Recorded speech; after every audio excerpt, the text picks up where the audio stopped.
আমার সামনে মনে হচ্ছে একটা পুকুর। এটা হচ্ছে কি ইগিয়া বাস স্টেশন। এটা হচ্ছে কি ইগিয়া উপজেলার একটা বড় স্টেশন। সে স্টেশনের জায়গাটা দেখেন। আসসালামু আলাইকুম ওয়া রাহমাতুল্লাহি ওয়া বারাকাতুহু। আজকের ভিডিওতে সবাইকে স্বাগত জানাচ্ছি। আমি বর্তমানে আছি ঈদগাহ বাস স্টেশনে। ঠিক সময় 5:30। অনেকে প্রশ্ন করতে পারেন সকাল 5:30 অর্থাৎ ফজরের নামাজের পর কেন এই ভিডিওটা হচ্ছে। মূলত এইখানে আজকে কোনো জামজটের আমি ভিডিও করতেছি না। আজকে ভিডিও করতেছি জামজটের বাহিরে রাস্তার যে বেহাল অবস্থা এবং রাস্তার যে সাইডের জায়গাগুলি আছে সেই জায়গাগুলোর ভিডিওটা করার কারণটা হচ্ছে কি, এই যে দেখেন আমার সামনে মনে হচ্ছে একটা পুকুর। এটা হচ্ছে কি ইগিয়া বাস স্টেশন। এটা হচ্ছে কি ইগিয়া উপজেলার একটা বড় স্টেশন। সে স্টেশনের জায়গাটা দেখেন কিরকম। এখন এই যে সৌদি গাড়িটা যাত্রী নেবে কিন্তু ড্রাইভার জায়গা নেই। এখন যদি এখানে যদি অন্য একটা গাড়ি আসে তাহলে এই জায়গা কিভাবে আসবে? নিশ্চয় দুর্ঘটনার সম্মুখীন হবে।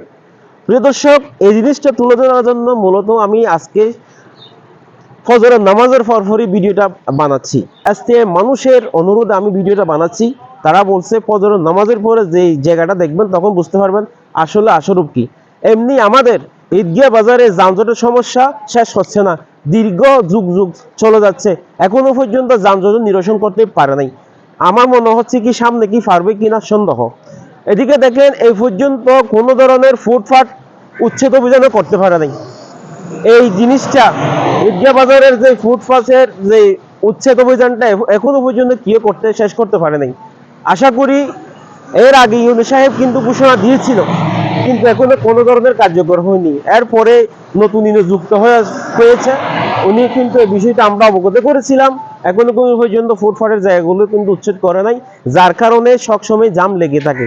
এই জন্য আজকে সকাল সকাল ভিডিওটার মূলত রাস্তার যে দশাটা, রাস্তার এই অবস্থাটা, একটা পুকুরের অবস্থা আপনাকে দেখার জন্য, আপনাদেরকে তুলে ধরার জন্য এবং সরকারের কর্তৃপক্ষের প্রতি দৃষ্টি আকর্ষণের জন্য মূলত রাস্তার এই অবস্থাটা আপনাদের মাঝে তুলে ধরেছি। দেখেন আমার মনে হয় দূর থেকে মনে হয় এখানে একটা পুকুর খনন করা হয়েছে। যদি এখানে যদি মাছের চাষ করা হয়, আমার মনে হয় মাছের চাষ হতে বেশি দিন সময় লাগবে না। প্রিয় দর্শক, আজকের এই জিনিসটা তুলে ধরার জন্য মূলত লাইভে আসা, ভিডিওটি বানানোর চেষ্টা করেছি। সবাই শেয়ার করে বা মানুষকে জানিয়ে দিবেন, যাতে প্রশাসন এই যে সড়ক বিভাগের যারা কর্মকর্তা আছে তাদের চোখে এই জিনিসটা পড়া যাতে পড়ে, যাতে এটা একটা খুব সুন্দর একটা সমাধান হয়ে আসে। আজকে ঈদগাহ বাস স্ট্যান্ড থেকে আমি মনসুর আলম। আজকের ভিডিওর সাথে থাকার জন্য সবাইকে ধন্যবাদ জানাচ্ছি। আসসালামু আলাইকুম।